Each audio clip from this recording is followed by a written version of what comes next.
জীবনে কখনো সাফল্য আসে, আবার কখনো অসফলতা, কখনো আশা পাওয়া যায়, কখনো নিরাশা, কখনো জয় লাভ করি, আবার কখনো পরাজয়। এর পেছনের কারণটা জানা অত্যন্ত প্রয়োজনীয়। যদি আমি পরাজয়ের কথা বলি, যখনই আমরা পরাজয় লাভ করি আমরা ভাবতে থাকি যে এমন কেন হলো। আমাদের শত্রু কি বেশি শক্তিশালী ছিল, নাকি আমাদের নীতিতে কোনো খামতি ছিল? এই সমস্ত কারণের পেছনে খুব বড় একটা কারণ থাকে, আর সেই কারণ আমাদের অন্তরে সুপ্ত থাকে। ধরে নিন একটা পথ, তাতে আপনি চলছেন। সেই পথ কাঁটায় পরিপূর্ণ, কিন্তু আপনি পাদুকা পরে রয়েছেন আর আপনি হেঁটে সামনে এগিয়ে যান। এবার এমন একটা পথ এলো যা পুষ্পে ঢাকা, আর আপনি পাদুকা পরে রয়েছেন, কিন্তু আপনার পাদুকাতে একটা পাথর আটকে গেল। তখন দু পা হাঁটাও খুব কঠিন হয়ে পড়ে। এই সংসারের যে কোনো শক্তি আপনাকে পরাস্ত করার পূর্বে আপনি জানেন কি আপনাকে পরাস্ত করতে পারে? আপনার অন্তরের দুর্বলতা, আপনার অন্তরের সেই সুপ্ত শত্রু। আর সেই জন্য ইতিবাচক মনোভাব গুরুত্বপূর্ণ হয়ে পড়ে। ভালো মানুষদের সাথে থাকুন, সৎসঙ্গে থাকুন, বন্ধুত্ব করুন, ভালোবাসুন। এই ভালোবাসা এত শক্তিশালী এক অস্ত্র যাকে ব্রহ্মাস্ত্র পরাস্ত করতে পারে না। এই সমস্যারূপী পাথর কিছুই নয়। আসুন আমার সাথে ভালোবেসে বলুন, রাধা রাধা। মানুষ ছোট হোক বা বড়, রাজা হোক বা দরিদ্র, সমস্ত মানুষের মধ্যে একটা সামঞ্জস্য থাকে। সমস্ত মানুষের কাছে তার প্রশংসা অত্যন্ত গুরুত্বপূর্ণ। সে খুবই প্রসন্ন হয় যদি আপনি তার প্রশংসা করেন, কিন্তু আপনি যদি তাকে এটা বলেন যে এটা তোমার ভুল ছিল, তোমার কিছু খামতি ছিল, তখন সেটা সে মানতে রাজিই থাকে না। সব মানুষ এটা শুনতে পছন্দ করে যে সে যেটা করেছে সেটাই সর্বোত্তম। এবার আমি আপনাকে একটা কথা বলি, এই হলো নিন্দা, এই হলো প্রশংসা, আর এই হলো সত্য, যা সবার থেকে উচ্চস্থানীয়। সেই জন্য মানুষ আয়না দেখে। আয়না তাকে তার সৌন্দর্য দেখায় না, তাকে দেখায় যা সত্য, যাতে মানুষ আরো সুন্দর হওয়ার চেষ্টা করতে থাকে। তাই আয়না অত্যন্ত গুরুত্বপূর্ণ সত্যকে জানার জন্য। জীবনে নিন্দুকের মাহাত্ম্য প্রশংসকের মাহাত্ম্যের থেকে অনেক বেশি। কেন? কারণ তারা আপনাকে আপনার খামতি দেখায়, আপনার ভুলগুলো বুঝিয়ে দেয়, আপনাকে একটা সুযোগ দেয় নিজেকে শুধরে নিতে, নিজেকে আরো শ্রেষ্ঠ করে তুলতে, যা প্রশংসক করতে পারে না। তাই জীবনে যদি কখনো নিন্দা করা হয়, তাকে ভালোবেসে গ্রহণ করুন, ধন্যাত্মক রূপে গ্রহণ করুন। যদি নিজেকে কোনো শিক্ষা দেওয়া সম্ভব হয় তাহলে অবশ্যই দিন। দেখবেন মন প্রসন্ন হয়ে বলবে, রাধা রাধা। মানুষের দুটো রূপ রয়েছে। এক, আমাদের এই মুখ, যা শুধুই চোখে দেখা যায়, আর দ্বিতীয়, আমাদের এই মন, যা শুধুমাত্র অন্তরাত্মা দ্বারা দেখা যায়। এবার আমাদের এই মুখ, তা ঈশ্বর সকলকেই আগে থেকেই প্রদান করেছেন, কিন্তু এই মন কেমন হবে তা আমাদের জীবনের অনুভূতি এবং আমাদের জীবনের লক্ষ্য এগুলি সুনিশ্চিত করে। অর্থাৎ নেত্র দিয়ে দেখা যায় আমাদের এই মুখ, তা শুধুই এই কারণে প্রয়োজন যাতে সংসার আমাদের দেখতে পায়, আমাদের চিনতে পারে। কিন্তু যদি এই সংসারে আপনি প্রকৃত অর্থে মান সম্মান লাভ করতে চান, তাহলে নিজের অন্তরাত্মাকে আপনাকে বিকশিত করতেই হবে। দেখুন, কথায় আছে এই যে অসুর, তা শারীরিকভাবে উপস্থিত নয়, তা মনের মধ্যে থাকে। যদি এই মন থেকে অসুরকে বের করে দেওয়া যায়, তাহলে শরীরে তা উপস্থিত থাকবেই না। তাই মনকে শুদ্ধ করুন আর আমার সাথে ভালোবেসে বলুন, রাধা রাধা। মানুষ যখনই একে অপরের সামনে নিজেদের হৃদয়ের ভাবনা প্রকাশ করে, তখন এক অত্যন্ত প্রভাবশালী মাধ্যম তারা ব্যবহার করে, যাকে ভাষা বলা হয়। এবার আমি দেখেছি যে একজন মানুষ অনেকগুলো ভাষাতেই নিপুণ। আমি এটাও দেখেছি যে মানুষ অনেকগুলো ভাষায় কথা বলে, কখনো কখনো অনেক ভাষা মিলিত করে তার প্রয়োগ করে, উচিত প্রকারে তাকে ব্যবহার করে না, না সেটাকে সম্মান করে, আর না ভাষাকে শুদ্ধ রাখে।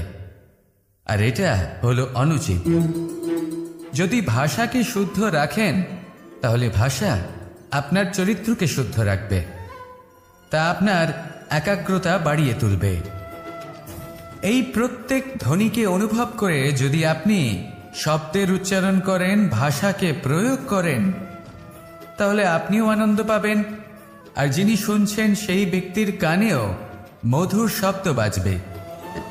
তাই মনে রাখবেন, যে ব্যক্তি ভাষার পবিত্রতাকে সম্মান করে তাকে সংসারও সম্মান করে।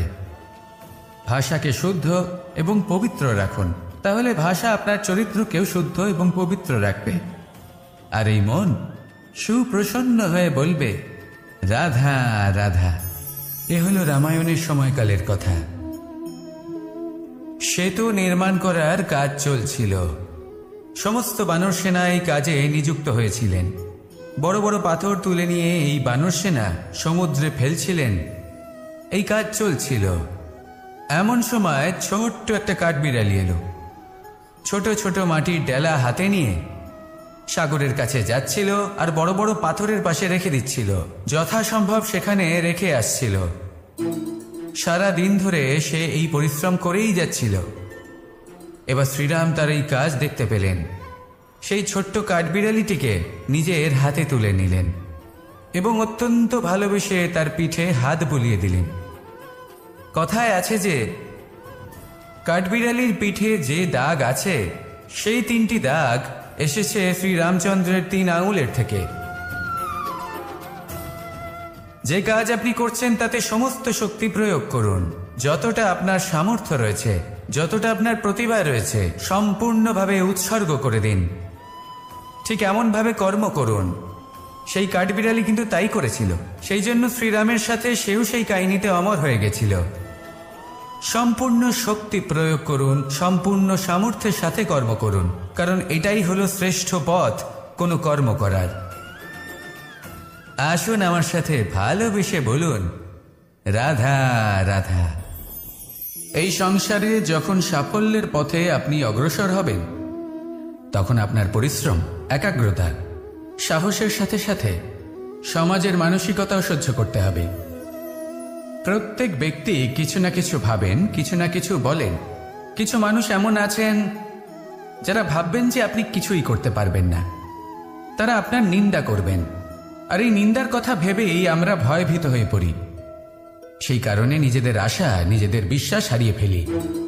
এবার যদি সেই নিন্দার ভয়ে আমরা লক্ষ্যচ্যুত হই, তাহলে সেটা অনুচিত। সেই জন্য জীবনে শুধু পরিশ্রম করতে থাকুন, সামনে এগোতে থাকুন। যেই দিন আপনি আপনার লক্ষ্য লাভ করবেন, সেই প্রত্যেক ব্যক্তি যারা নিন্দা করছিলেন তাদের দৃষ্টি আপনা থেকেই পাল্টে যাবে, ঠিক কিনা? এই সংসারকে যা প্রাণ চায় তাই বলতে দিন। যদি আপনি কারোর কথা শুনতে চান, তাহলে নিজের অন্তরের কথা শুনুন। সেটাই আপনাকে উচিত পথে নিয়ে যাবে। সামনে অগ্রসর হতে থাকুন, পরিশ্রম করুন। এমন একটা দিন আসবে যেদিন এই নিন্দুক ব্যক্তিরা আপনার লক্ষ্য প্রাপ্তির উদাহরণ সবাইকে দেবে। আসুন আমার সাথে ভালোবেসে বলুন, রাধা রাধা। মানুষ সুখী জীবনযাপনের প্রতি এতটাই অভ্যস্ত হয়ে পড়ে যে একটা ছোট্ট সমস্যা এলেই সে সবার থেকে সাহায্য চাইতে শুরু করে দেয়। সে সাহায্য লাভও করে এবং সেই সংকট থেকে সে বেরিয়েও আসে। কিন্তু এই সাহায্য কিছু মুহূর্তের, আর কিছু মুহূর্তের হলো এই দুঃখ। এই 2 মুহূর্তের সাহায্যের জন্য আজীবন আপনি তার কাছে ঋণী হয়ে থাকেন। আর মানবিকতার খাতিরে আপনার মনে কৃতজ্ঞতা জেগে ওঠে। আর সেই কৃতজ্ঞতা বোধ হলো যে আপনি কখনো সেই ব্যক্তিকে ছাপিয়ে যেতেই পারবেন না। সেই জন্য জীবনে সবসময় চেষ্টা করবেন নিজেকে প্রস্তুত রাখতে, সেই সব সমস্যার জন্য, সেই সব বাধার জন্য যেগুলো আপনার জীবনে আসতে পারে। ততক্ষণ সাহায্য চাইবেন না যতক্ষণ না অন্য কোনো পথ না থাকছে।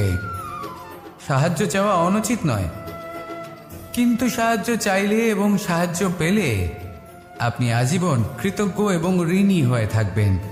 আর তারপর একদিন আপনি পরিবর্তন দেখতে পাবেন যে কিভাবে আপনি ছোট ছোট সমস্যার জন্য সাহায্য না চেয়ে বড় বড় সমস্যার সম্মুখীন হতে প্রস্তুত হয়ে গেছেন। এটাই হলো সংসারের নীতি। এটাই পালন করুন আর আমার সাথে ভালোবেসে বলুন, রাধা রাধা। এমন অনেক মানুষ আছেন যারা আমাকে ভগবানের পরিভাষা জানতে চান, যে ভগবান আসলে কি, তিনি কেমন। এবার দেখুন, ভগবান হোক বা আপনার স্বপ্ন হোক বা আপনার লক্ষ্য হোক না কেন, সেই লক্ষ্য তখনই পূর্ণ হয়, তখনই তাকে লাভ করা সম্ভব যখন আপনার দৃষ্টিভঙ্গি মঙ্গলময় হয়, যখন আপনি নিজে মনে করবেন যে আমি যেটা পেতে চাইছি তা শুভ। উদাহরণস্বরূপ, কোনো পাখিকে দেখুন, সে গাছের ডালে বসে এবং সেখানেই বিশ্রাম করে, কিন্তু পড়ে না। কেন? কারণ ওর বিশ্বাস যে যে শাখার ওপরে ও বসে আছে সেটাই হলো ওর বাসস্থান। যদি আপনি বিশ্বাস করেন তাহলে আপনি পাথরের মধ্যেও ভগবান দর্শন করতে পারবেন, আর যদি বিশ্বাস না থাকে তাহলে যদি ভগবান সামনে দাঁড়িয়েও থাকে তবেও আপনার বিশ্বাস হবে না। তাই বিশ্বাস করতে শিখুন। এই বিশ্বাসের আধারেই আপনি সেই সব কিছু পাবেন যা আপনি পেতে চাইছেন। আসুন আমার সাথে ভালোবেসে বলুন, রাধা রাধা। গুরু, যিনি পথ দেখান, আমাদের জীবনে অত্যন্ত গুরুত্বপূর্ণ, অত্যন্ত আবশ্যক। কিন্তু কিছু মানুষ মনে করেন যে গুরুর কোনো প্রয়োজন নেই, কারণ এই সমগ্র জ্ঞান মানুষের অন্তরেই নিহিত রয়েছে। এবার প্রশ্ন এটাই, যদি সমস্ত জ্ঞান মানুষের অন্তরে নিহিত থাকে তাহলে গুরুর কি প্রয়োজন? আর যারা আজ পর্যন্ত গুরুকে মেনে এসেছেন তারা কি অনুচিত করেছেন? এর উত্তর আমি আপনাকে দেব একটা উদাহরণ দ্বারা। একটা কাঠ যা জ্বলনশীল, জ্বলনের ঊর্জা তার অন্তরে নিহিত রয়েছে, কিন্তু তার জ্বলনের জন্য বাইরে থেকে একটা অনুঘটকের প্রয়োজন হয়। এই অনুঘটকই হলেন আপনার গুরু। উত্তাপ যা একটা কাঠকে জ্বালাতে পারে, সেই উত্তাপ হলো গুরুর প্রচেষ্টা। যদি সেই গুরুই না থাকে, তার প্রচেষ্টাই না থাকে, তাহলে সেই সমস্ত জ্ঞান যা মানুষের অন্তরে নিহিত তা ব্যর্থ হয়ে যাবে। যদি আপনার সাথে আপনার গুরু থাকেন, আপনার পথ প্রদর্শন করেন, আপনার অন্তরের জ্ঞানকে বাইরে নিয়ে আসতে পারেন, তাহলে তাকে সম্মান করুন আর আমার সাথে ভালোবেসে বলুন, রাধা রাধা। असतो मा सद्गमय, तमसो मा ज्योतिर्गमय, মৃত্যুর্মা মৃতঙ্গময়। জ্ঞান সেটাই যা অসত্য থেকে সত্যের পথে চালিত করে। প্রকাশ সেটাই যা অন্ধকার থেকে আলোর পথে নিয়ে আসে। জীবন সেটাই যা মৃত্যু থেকে অমরত্বের পথে নিয়ে যায়। এবার এই তিনটে, জ্ঞান, জীবন এবং প্রকাশ, একই রকম। শূন্য থেকে এর উৎপত্তি হয় এবং আস্তে আস্তে আপনার জীবনে বিস্তার লাভ করে। এবার আমরা এটাই ভাবি যে কেমন করে এই তিনটিকে আগলে রাখা যায়। এর উত্তর হলো, এদের আগলে রাখার প্রয়োজনই নেই, ভাগ করে দিতে হবে। কোনো বৃক্ষকেই দেখে নিন, একটি বৃক্ষ অনেক বছর ধরে বেঁচে থাকে। কেন? কারণ সে ভাগ করে দিতে জানে। সে নিজের বীজ ছড়িয়ে দেয়, এই ধরিত্রীতে দেয়, সেই বীজ যা অঙ্কুরিত হয়ে এক নতুন বৃক্ষকে জন্ম দেয়। শুধু ছড়িয়ে দিয়ে একটি বৃক্ষ জীবন দান করতে পারে। যদি কোনো ব্যক্তি জ্ঞান ছড়াতে শিখে যান, যদি প্রকাশ, আলোর কিরণ ছড়িয়ে দিতে শিখে যায়, কোনো ব্যক্তি তার জীবনের সুখ ছড়িয়ে দিতে শিখে যান, তাহলে তিনি মৃত্যুর পরও মৃত হন না। এই ভাগ করে দেওয়ার সুখটাই কিছুটা আলাদা। এই সুখ অনুভব করুন আর আমার সাথে ভালোবেসে বলুন, রাধা রাধা। আপনি কখনো কোনো সরোবরের দিকে তাকান, যার জল হলো শান্ত, স্থির। আপনি স্পষ্ট দেখতে পাবেন সেই সরোবরের তলদেশে কি রয়েছে। তাতে সাঁতরে বেড়াচ্ছে সুন্দর মাছ, চকচকে কিছু পাথর, স্বর্ণরূপী বালি, সবই আপনি দেখতে পাবেন। কিন্তু যখনই আপনি একটা ছোট্ট পাথর তুলে সেই জলে ছুঁড়ে ফেলবেন, তখন সেই জল বিচলিত হবে আর সেই স্পষ্টতা ন্যূনতম হয়ে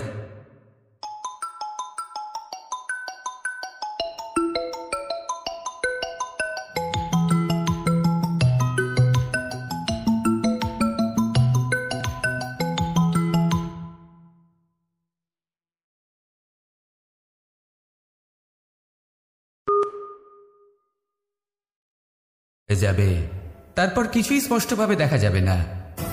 এই ঘটনা মানুষের সাথেও ঘটে। মানুষ যদি বিচলিত হয়ে পড়ে, তখন সে বুঝতে পারে না যে বর্তমানে কি হয়ে চলেছে আর ভবিষ্যতে কি করা উচিত। কিন্তু সেই মানুষ যদি শান্ত থাকেন, স্থির থাকেন, ধন্যাত্মক থাকেন, তাহলে নিশ্চিত রূপেই বুঝতে পারবেন যে বর্তমানে কি করতে হবে আর ভবিষ্যতে কি করতে হবে। তাই নিজের মধ্যে সেই স্থিরতা আনুন, সেই ধৈর্য ধরুন, নিজেকে শান্ত রাখুন আর সবার মধ্যে ভালোবাসা ছড়িয়ে দিন। এই মন প্রসন্ন হয়ে বলবে, রাধা রাধা। সম্পর্ক এ হলো এক বন্ধন যা আমাদের এক সূত্রে বেঁধে রাখে। কিন্তু এমন কিছু ব্যক্তি থাকেন যারা এই সম্পর্কের বিষয়ে নিজস্ব একটা ধারণা করে ফেলেন যে সম্পর্ক এরকম হওয়া উচিত, সম্পর্ক সেরকম হওয়া উচিত। আমি এই সম্পর্কের জন্য কত কিছু করেছি এই ব্যাখ্যা করতে থাকেন আর তার বদলে অনেক কিছু প্রত্যাশাও করেন। কিন্তু সত্য হলো এটাই যে সব সম্পর্ক একরকমের হয় না, কিন্তু প্রত্যেক সম্পর্কের একটা বিশেষত্ব থাকে। যেমন চোখ আর নাকের এই সম্পর্ককেই দেখুন। চোখের সব থেকে কাছে কে আছে? নাক আছে। কিন্তু এই চোখ দিয়ে এই নাককে আমরা দেখতেই পাই না। তবে কি ধরে নেব এই সম্পর্কের কোনো মূল্য নেই? এমনও নয়। ঠিক এইভাবেই যদি কোনো ব্যক্তি তার আবেগ আপনার কাছে ব্যক্ত করতে না পারে বা প্রকট করতে না পারেন বা আপনাকে বোঝাতে না পারে, তাহলে তার মানে এটা নয় যে তার সাথে আপনার সম্পর্কের তিক্ততা রয়েছে। এমনটা কখনোই নয়। শুধু চোখ আর নাকের এই সম্পর্কের মতোই হলো আমাদের জীবনে আমাদের আপনজনের সাথে সম্পর্ক। যদি কারোর ব্যবহার আপনার প্রতি অনুচিত হয় বা যদি কেউ অনুপস্থিত থেকে থাকে বা কেউ যদি আপনাকে বুঝতে না পারেন, তাহলে তার অর্থ এটা নয় যে আপনি সেই সম্পর্ক ভেঙে ফেলবেন। বুঝুন, আপনার জীবনে তার গুরুত্ব কোথায় আর তার জীবনে আপনার। সম্পর্ক গড়ে তুলুন, তাকে পালন করতে শিখুন, একসাথে মিলে চলুন। এই মন সুপ্রসন্ন হয়ে বলবে, রাধা রাধা। এই সমগ্র সংসারের সবথেকে গুরুত্বপূর্ণ ব্যক্তি কে? স্বয়ং আপনি। নিজের জন্য তো বটেই, তাই না? কারণ যখন আপনি জন্মগ্রহণ করেন, নিজের চোখ খোলেন, এই সংসারে আসেন, তখনই তো এই সংসারকে আপনি দেখতে পান, অনুভব করতে পারেন। এখানকার আবেগ, এখানকার মানুষজন তখন থেকেই অনুভব করেন। যদি আপনি না থাকেন, তাহলে এই সংসারের অস্তিত্ব আপনার কাছে শূন্যের সমান, তাই না? আপনি না থাকলে এই সংসারও আপনার কাছে নেই। এবার সবাই বলবেন যে এ তো সত্যি কথা। সেই অনুযায়ী তো আমার স্বার্থপর হওয়া উচিত, অহংকারী হওয়া উচিত, কারণ আমার কাছে আমিই তো সব কিছু। দৃষ্টিভঙ্গি পাল্টে দেখুন। আপনার কাছে সব থেকে বেশি গুরুত্বপূর্ণ ব্যক্তি কে? আপনি নিজেই। সেই মানুষটি কেমন হওয়া উচিত একটু ভেবে দেখুন। সবসময় সকলকে সাহায্য করুন, একসাথে মিলে পরিশ্রম করুন, সাহায্য করুন অন্যদেরকে। এটা অতি আবশ্যক। এবং তার থেকেও বেশি গুরুত্বপূর্ণ হলো এটাই যে আপনার মনে যেন কখনো এই বিষয়ে ভয় না থাকে যে আমি আমার প্রিয়জনদের, আমার কাছের মানুষগুলিকে হারিয়ে ফেলব। এই ভয় কখনোই মনের মধ্যে থাকা উচিত নয়। যদি ভয় থাকে তাহলে থাকুক এই বিষয়ে যে সকল মানুষ আমার জীবন থেকে, আমার থেকে দূরে চলে যাচ্ছেন, তাদের বাধা দিতে দিতে আমি যেন নিজেকেই না হারিয়ে ফেলি, নিজের অস্তিত্বকেই না হারিয়ে ফেলি, নিজের ব্যক্তিত্বকে, নিজের বিচারধারাকে, নিজের করুণার শক্তি না হারাই। তাহলে এই ভয় ত্যাগ করুন আর আমার সাথে ভালোবেসে বলুন, রাধা রাধা। এই ফল কি তা বলার কোনো প্রয়োজন নেই। এই ফল কতটা সুস্বাদু সেটাও বলার কোনো প্রয়োজন নেই। ধরুন এমন কোনো মানুষ আসলেন যিনি জানেন না এটা কোন ফল। তিনি এটা দেখে ভাববেন এ তো কাঁটার একটা গুচ্ছ মনে হচ্ছে, নিয়ে ফেলে দেবেন। সেখানে দ্বিতীয় কোনো ব্যক্তি যিনি বুঝদার, তিনি দেখবেন, ভাববেন যে প্রকৃতি এর গায়ে এত কাঁটা কেন দিয়েছে? অবশ্যই সুরক্ষার জন্য দিয়েছে, অর্থাৎ ভিতরে অবশ্যই অমূল্য কিছু রয়েছে। সেই ধরনের ব্যক্তি এই ফলের অন্তরে প্রবেশ করেন এবং এই ফলের আনন্দ উপভোগ করেন। এরকমই কিছুটা আমাদের সংসারেও আমরা দেখতে পাই, প্রত্যেক দিন আমরা নতুন নতুন মানুষের সাথে পরিচিত হই। এমন কিছু ব্যক্তি থাকেন যাদের সাথে প্রথম আলাপের পর আমাদের এটা মনে হয় যে এই ব্যক্তিকে দেখে একটু রাগী ব্যক্তি মনে হচ্ছে, বড়ই অহংকারী বোধ হচ্ছে, উদ্ধত মনে হচ্ছে। বেশিরভাগ মানুষ প্রথম আলাপের পরে তাদের সাথে দূরত্ব বজায় রাখবেন, কিন্তু যিনি বুঝদার ব্যক্তি তিনি ভাববেন যে এই ব্যক্তি এমন কেন করছেন। হয়তো সুরক্ষার খাতিরে এই ব্যক্তি নিজেকে এরকম করে তুলেছেন যাতে অন্য কোনো ব্যক্তি এসে ওনার সময় নষ্ট না করেন, ওনার আবেগের সাথে ছলনা না করেন, খেলা না করেন। হয়তো অতীতে এমন কোনো ঘটনা ঘটেছে যার জন্য এই ব্যক্তি কিছুটা এরকম হয়ে গেছেন। এমনই একজন ব্যক্তি সেই ব্যক্তির মনের গভীর পর্যন্ত পৌঁছতে পারেন আর সেখান থেকে শুভ গুণগুলিকে বাইরে বের করে আনতে পারেন। এরকমই ব্যক্তি হয়ে উঠুন, এমন বুঝদার ব্যক্তি হয়ে উঠুন যিনি সামনের ব্যক্তির খারাপ গুণগুলিকে অবহেলা করে হৃদয়ের অন্তঃস্থল থেকে শুভ গুণগুলিকে প্রকাশিত করে এবং সেই ব্যক্তিকে দেখাতে পারে। এমন ব্যক্তি হয়ে উঠুন যিনি নিজের জীবনকেও সফল করে তোলেন এবং অন্যের জীবনকেও। আসুন আমার সাথে ভালোবেসে বলুন, রাধা রাধা। আমি জীবনে অনেক ভালো মানুষের সংস্পর্শে এসেছি, এমন ব্যক্তি যিনি আজীবন জ্ঞান লাভ করে থাকেন, পড়তেই থাকেন, পড়তেই থাকেন, জ্ঞান অর্জন করতেই থাকেন, অত্যাধিক জ্ঞান অর্জন করতে থাকেন। কিন্তু এইটুকুই কি যথেষ্ট? ধরে নিন কোনো ব্যক্তি শিল্পকলার বিষয়ে অনেক বই পড়ে ফেলেছেন, কিন্তু কখনো শিল্পকর্মই করেননি। তাহলে সেই জ্ঞানের কি লাভ? কোনো লাভ নেই। এবার এটাই আমাদের জীবনে শেখা প্রয়োজন। আমরা জ্ঞান অর্জন করি কিন্তু তা যাপন করি না, তা কর্মজীবনে প্রয়োগ করি না। তাহলে এতে কি লাভ হবে? জ্ঞান আছেই সেই জন্য যাতে আমরা জীবনকে আরো শ্রেষ্ঠ করে তোলার জন্য তাকে প্রয়োগ করি।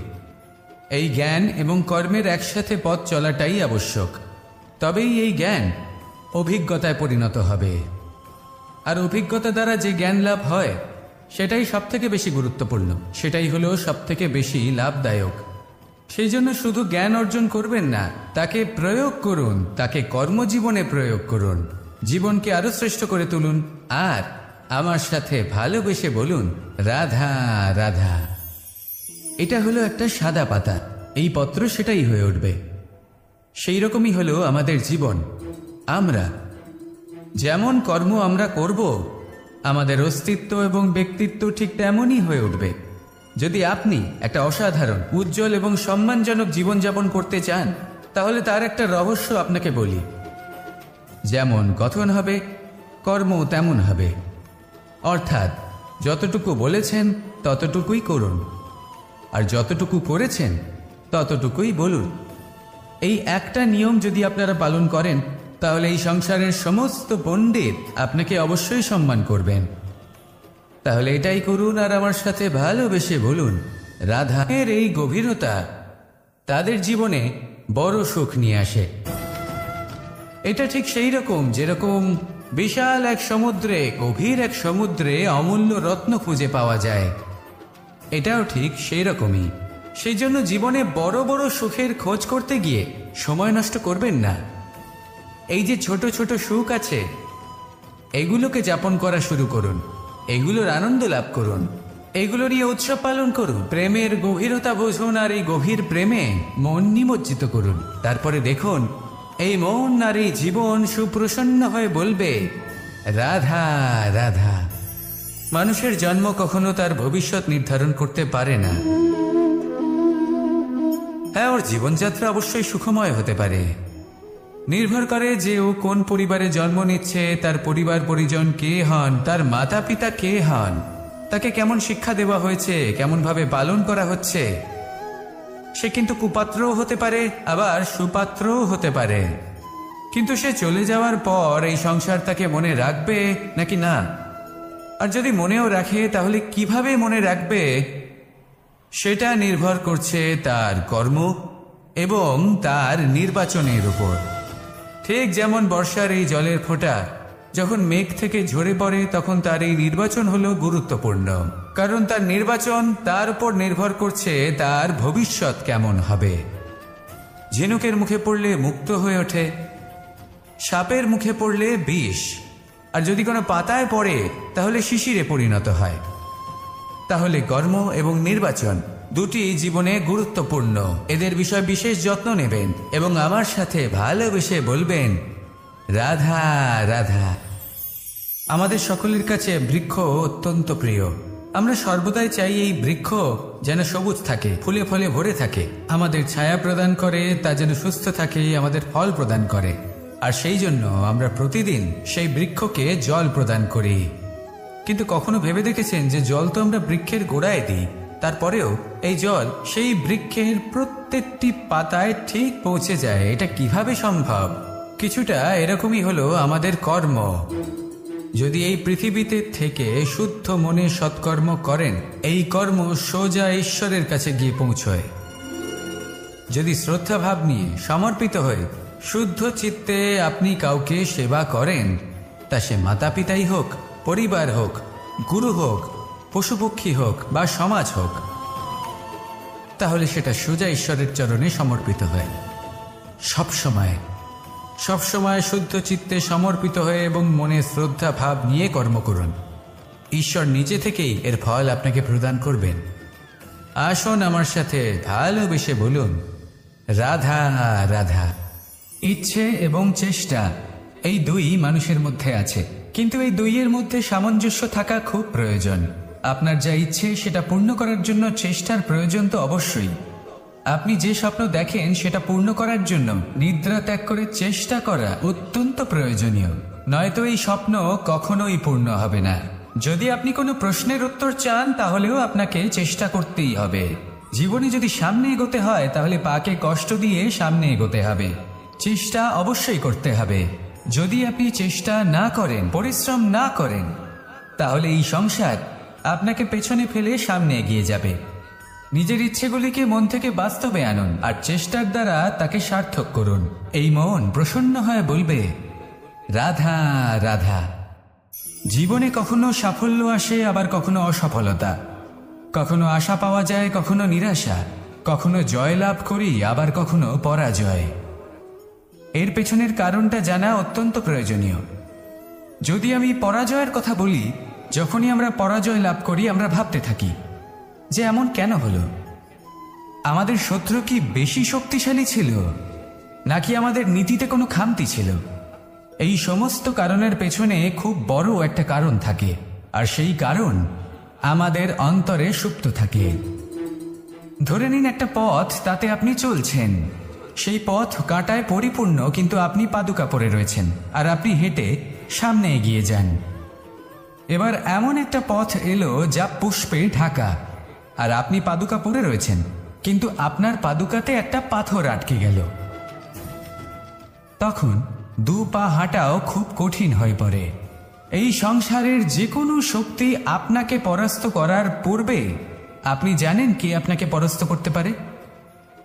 আপনার অন্তরের দুর্বলতা, আপনার অন্তরের সেই সুপ্ত শত্রু। আর সেই জন্য ইতিবাচক মনোভাব গুরুত্বপূর্ণ হয়ে পড়ে। ভালো মানুষদের সাথে থাকুন, সৎসঙ্গে থাকুন, বন্ধুত্ব করুন, ভালোবাসুন। এই ভালোবাসা এত শক্তিশালী এক অস্ত্র যাকে ব্রহ্মাস্ত্র পরাস্ত করতে পারে না। এই সমস্যারূপী পাথর কিছুই নয়। আসুন আমার সাথে ভালোবেসে বলুন, রাধা রাধা। মানুষ ছোট হোক বা বড়, রাজা হোক বা দরিদ্র, সমস্ত মানুষের মধ্যে একটা সামঞ্জস্য থাকে। সমস্ত মানুষের কাছে তার প্রশংসা অত্যন্ত গুরুত্বপূর্ণ। সে খুবই প্রসন্ন হয় যদি আপনি তার প্রশংসা করেন, কিন্তু আপনি যদি তাকে এটা বলেন যে এটা তোমার ভুল ছিল, তোমার কিছু খামতি ছিল, তখন সেটা সে মানতে রাজিই থাকে না। সব মানুষ এটা শুনতে পছন্দ করে যে সে যেটা করেছে সেটাই সর্বোত্তম। এবার আমি আপনাকে একটা কথা বলি, এই হলো নিন্দা, এই হলো প্রশংসা, আর এই হলো সত্য, যা সবার থেকে উচ্চস্থানীয়। সেই জন্য মানুষ আয়না দেখে। আয়না তাকে তার সৌন্দর্য দেখায় না, তাকে দেখায় যা সত্য, যাতে মানুষ আরো সুন্দর হওয়ার চেষ্টা করতে থাকে। তাই আয়না অত্যন্ত গুরুত্বপূর্ণ সত্যকে জানার জন্য। জীবনে নিন্দুকের মাহাত্ম্য প্রশংসকের মাহাত্ম্যের থেকে অনেক বেশি। কেন?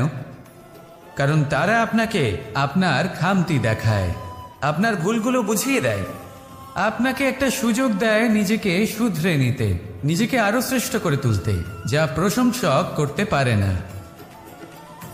তাই জীবনে যদি কখনো নিন্দা করা হয়, তাকে ভালোবেসে গ্রহণ করুন, ধন্যাত্মক রূপে গ্রহণ করুন। যদি নিজেকে কোনো শিক্ষা দেওয়া সম্ভব হয় তাহলে অবশ্যই দিন। দেখবেন মন প্রসন্ন হয়ে বলবে, রাধা রাধা। মানুষের দুটো রূপ রয়েছে। এক, আমাদের এই মুখ, যা শুধুই চোখে দেখা যায়, আর দ্বিতীয়, আমাদের এই মন, যা শুধুমাত্র অন্তরাত্মা দ্বারা দেখা যায়। এবার আমাদের এই মুখ, তা ঈশ্বর সকলকেই আগে থেকেই প্রদান করেছেন। কিন্তু এই মন কেমন হবে তা আমাদের জীবনের অনুভূতি এবং আমাদের জীবনের লক্ষ্য এগুলি সুনিশ্চিত করে। অর্থাৎ নেত্র দিয়ে দেখা যায় আমাদের এই মুখ, তা শুধুই এই কারণে প্রয়োজন যাতে সংসার আমাদের দেখতে পায়, আমাদের চিনতে পারে। কিন্তু যদি এই সংসারে আপনি প্রকৃত অর্থে মান সম্মান লাভ করতে চান, তাহলে নিজের অন্তরাত্মাকে আপনাকে বিকশিত করতেই হবে। দেখুন, কথায় আছে এই যে অসুর, তা শারীরিকভাবে উপস্থিত নয়, তা মনের মধ্যে থাকে। যদি এই মন থেকে অসুরকে বের করে দেওয়া যায়, তাহলে শরীরে তা উপস্থিত থাকবেই না। তাই মনকে শুদ্ধ করুন আর আমার সাথে ভালোবেসে বলুন, রাধা রাধা। মানুষ যখনই একে অপরের সামনে নিজেদের হৃদয়ের ভাবনা প্রকাশ করে, তখন এক অত্যন্ত প্রভাবশালী মাধ্যম তারা ব্যবহার করে, যাকে ভাষা বলা হয়। এবার আমি দেখেছি যে একজন মানুষ অনেকগুলো ভাষাতেই নিপুণ। আমি এটাও দেখেছি যে মানুষ অনেকগুলো ভাষায় কথা বলে, কখনো কখনো অনেক ভাষা মিলিত করে তার প্রয়োগ করে, উচিত প্রকারে তাকে ব্যবহার করে না, না সেটাকে সম্মান করে, আর না ভাষাকে শুদ্ধ রাখে। আর এটা হলো অনুচিত। যদি ভাষাকে শুদ্ধ রাখেন, তাহলে ভাষা আপনার চরিত্রকে শুদ্ধ রাখবে, তা আপনার একাগ্রতা বাড়িয়ে তুলবে। এই প্রত্যেক ধ্বনিকে অনুভব করে যদি আপনি শব্দের উচ্চারণ করেন, ভাষাকে প্রয়োগ করেন, তাহলে আপনিও আনন্দ পাবেন, আর যিনি শুনছেন সেই ব্যক্তির কানেও মধুর শব্দ বাজবে। তাই মনে রাখবেন, যে ব্যক্তি ভাষার পবিত্রতাকে সম্মান করে, তাকে সংসারও সম্মান করে। ভাষাকে শুদ্ধ এবং পবিত্র রাখুন, তাহলে ভাষা আপনার চরিত্রকেও শুদ্ধ এবং পবিত্র রাখবে। আর এই মন সুপ্রসন্ন হয়ে বলবে, রাধা রাধা। এ হলো রামায়ণের সময়কালের কথা। সেতু নির্মাণ করার কাজ চলছিল। সমস্ত বানর সেনা এই কাজে নিযুক্ত হয়েছিলেন। বড় বড় পাথর তুলে নিয়ে এই বানর সেনা সমুদ্রে ফেলছিলেন। এই কাজ চলছিল। এমন সময় ছোট্ট একটা কাঠবিড়ালি এলো। ছোট ছোট মাটির ডেলা হাতে নিয়ে সাগরের কাছে যাচ্ছিল, আর বড় বড় পাথরের পাশে রেখে দিচ্ছিল, যথাসম্ভব সেখানে রেখে আসছিল। সারা দিন ধরে সে এই পরিশ্রম করেই যাচ্ছিল। এবার শ্রীরাম তার এই কাজ দেখতে পেলেন। সেই ছোট্ট কাঠবিড়ালিটিকে নিজের হাতে তুলে নিলেন এবং অত্যন্ত ভালোবেসে তার পিঠে হাত বুলিয়ে দিলেন। কথায় আছে যে কাঠবিড়ালির পিঠে যে দাগ আছে, সেই 3টি দাগ এসেছে শ্রীরামচন্দ্রের 3 আঙুলের থেকে। যে কাজ আপনি করছেন তাতে সমস্ত শক্তি প্রয়োগ করুন। যতটা আপনার সামর্থ্য রয়েছে, যতটা আপনার প্রতিভা রয়েছে, সম্পূর্ণভাবে উৎসর্গ করে দিন। ঠিক এমনভাবে কর্ম করুন। সেই কাঠবিড়ালি কিন্তু তাই করেছিল। সেই জন্য শ্রীরামের সাথে সেও সেই কাহিনীতে অমর হয়ে গেছিল। সম্পূর্ণ শক্তি প্রয়োগ করুন, সম্পূর্ণ সামর্থ্যের সাথে কর্ম করুন, কারণ এটাই হলো শ্রেষ্ঠ পথ কোনো কর্ম করার। আসুন আমার সাথে ভালোবেসে বলুন, রাধা রাধা। এই সংসার সেই কারণে নিজেদের আশা, নিজেদের বিশ্বাস হারিয়ে ফেলি। এবার যদি সেই নিন্দার ভয়ে আমরা লক্ষ্যচ্যুত হই, তাহলে সেটা অনুচিত। সেই জন্য জীবনে শুধু পরিশ্রম করতে থাকুন, সামনে এগোতে থাকুন।